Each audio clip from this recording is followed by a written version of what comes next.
Hello nieces, hello nephews, it's your Uncle Charles here, and welcome back to my YouTube channel where we do unbiased price action analysis. Well, intraday, SPY was able to get to a new all-time high, a new all-time pivot high, going as high as 514.2, but it did, technically speaking, close a little lower than it did yesterday. All right, so look like the SPY is cooling off just a little bit. It's still maintaining that breakout it had of that fib level at 511 and 509.6.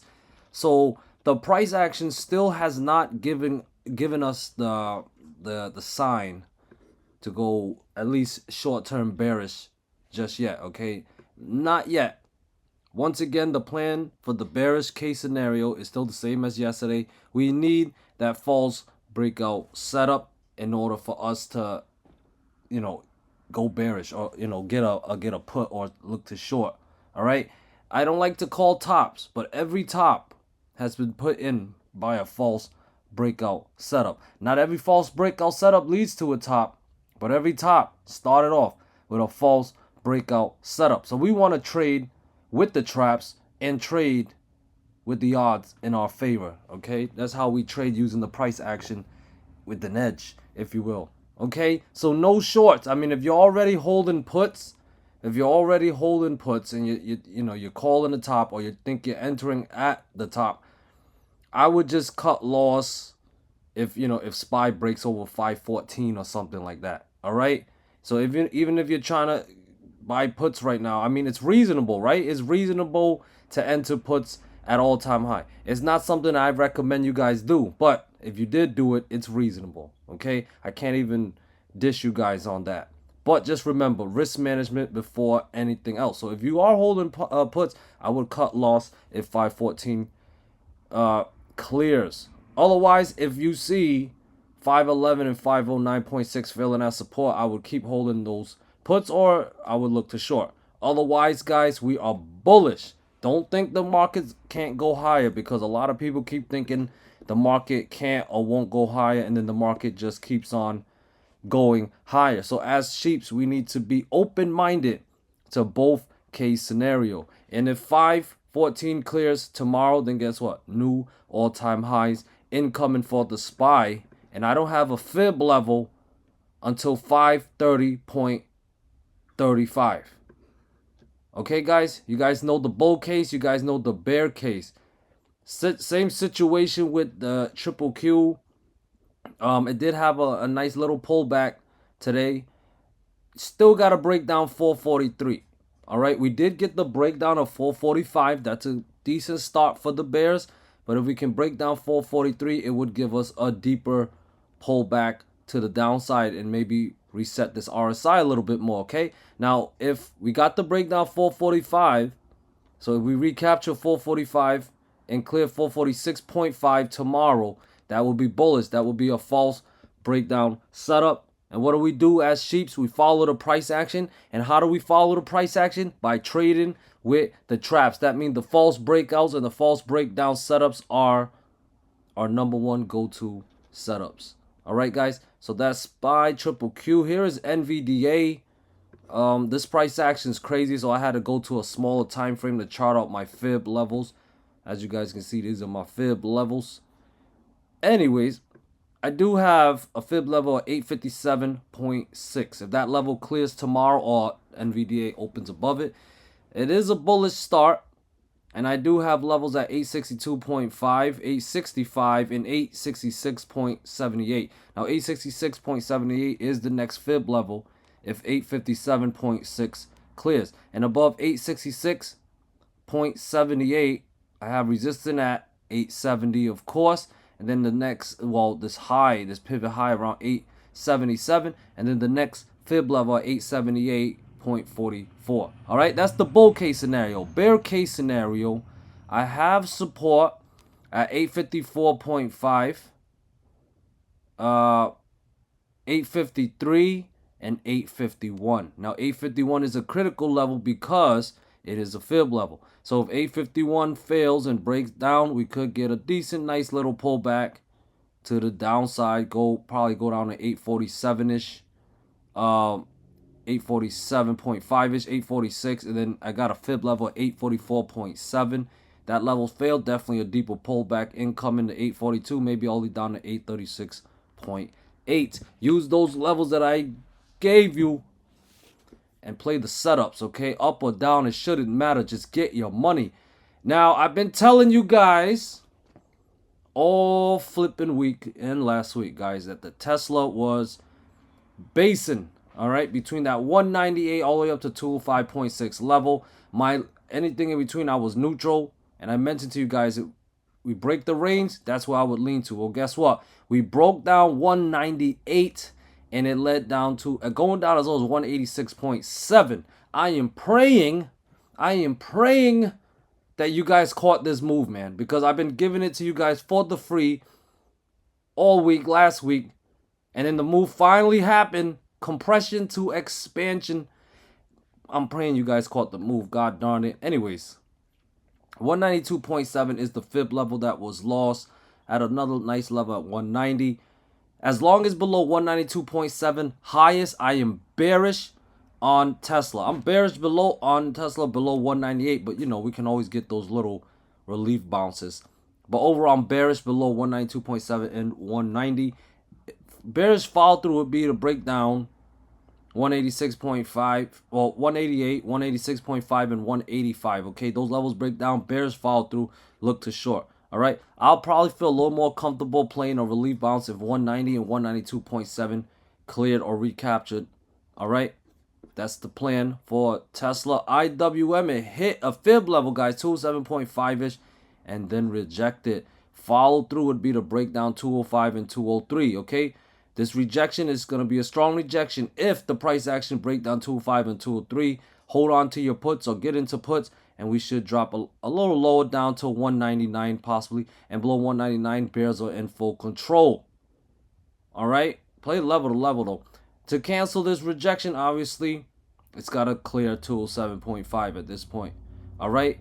And that will put high targets in play. 210, 213 would be the targets. Apple, wow.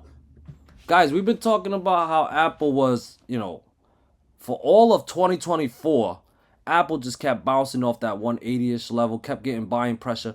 Well, last Friday, March 1st, we finally got our first close below 180 for 2024. Amazing. And it led to a gap down and dropped a lot more, actually. We did find buying pressure at that 174 level. That is a fib extension level to the downside. All right, so if you are a bear, you want to see 174 break down to trigger more downside. 172 down to 170-ish. And if 170 fails, I got 167.5 as the next fib level, okay? Trust no bounce unless we get a false breakdown setup. That means I need to see 176.3 recapture if it wants to go fill the gap around 180-ish, okay? And I can't get bullish again unless we recapture 180, and if we do, I would favor a lot more upside. But overall, right now, guys, it's looking bearish. Breakdown 174, more downside incoming. AMD, got a nice little doji up there. Doji. Well, 206 is a fib level. We did get some selling pressure around that zone. If it wants to show follow through, it's going to have to break down some more. 204, 202.6.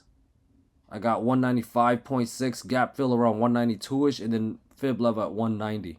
All right, we could get some consolidation, man. But if it doesn't consolidate and if it wants to go up higher, 206 must clear.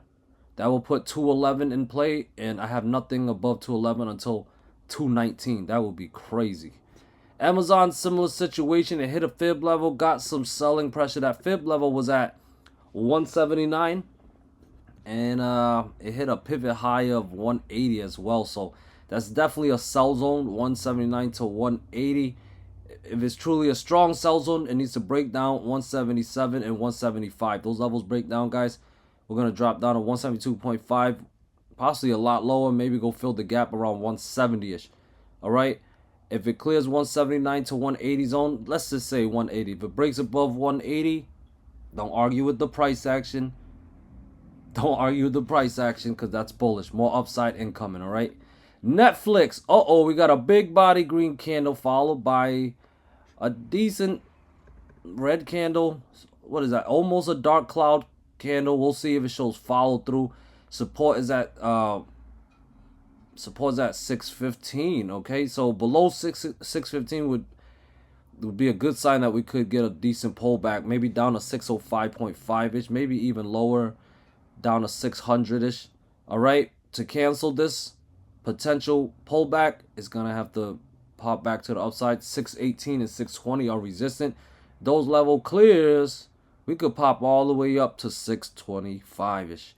All right, guys. Meta looks like also a pullback. If it breaks down 497, deeper pullback, incoming down to 493.7, gap fill at 490, and then the next fib level around 486 ish. All right. For me to be bullish, it's got to break back above 498.5, 500, and 502.5. There's also a sell zone around 504.5. Those levels clear. 506.3 and 512-ish is in play. Google, oh, wow. That was a dead cat bounce.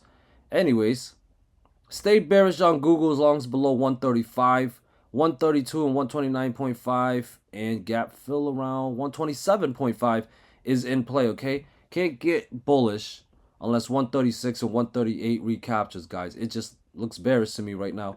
Microsoft needs to break down 411.8. If it does, I'm favoring a deeper pullback to the downside.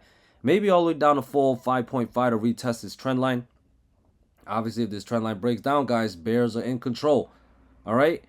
Now, if it breaks above 415.7 and 417, that's bullish, guys. It's going to head up higher, back to all-time highs, maybe even higher than 421. All right? Stay reactive. Mara still got that selling pressure around 24.6. All right? If that level breaks down, 22.6, gap fill at 21.5, and another gap fill at 17.5, all in play. I would only trust the bounce if it can recapture some levels, and even then it can be risky. But if it's going to try, it's got to break above 25.8, 27.8, and 29.2. Those levels clear. 31, 33, and 35 are all back in play. Okay, guys? Dark pool levels, 512.90 is where the most activity was. They came at 1.2 billion in premium. And then we had about 512.29, over 900 million premium. And then 512.30, over 600 million in premium. And then 512.37, over 200 million in premium. Like that's literally a few cents off of each other. I don't know if dark pool, big money players want to hide their intentions. And I guess whoever this is wants to hide their intentions even more. But yeah, watch those dark pool levels, guys. There's some funny stuff going on. Yeah, let's take a look at the flows.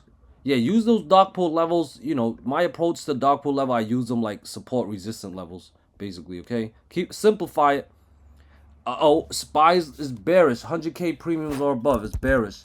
QQQ agrees. IWM usually does not agree. Let's see. And see, there you go. It's bullish, okay? So that's normal. NVDA is bullish. Tesla is bullish. Apple's got to be bearish. Come on. It is bearish.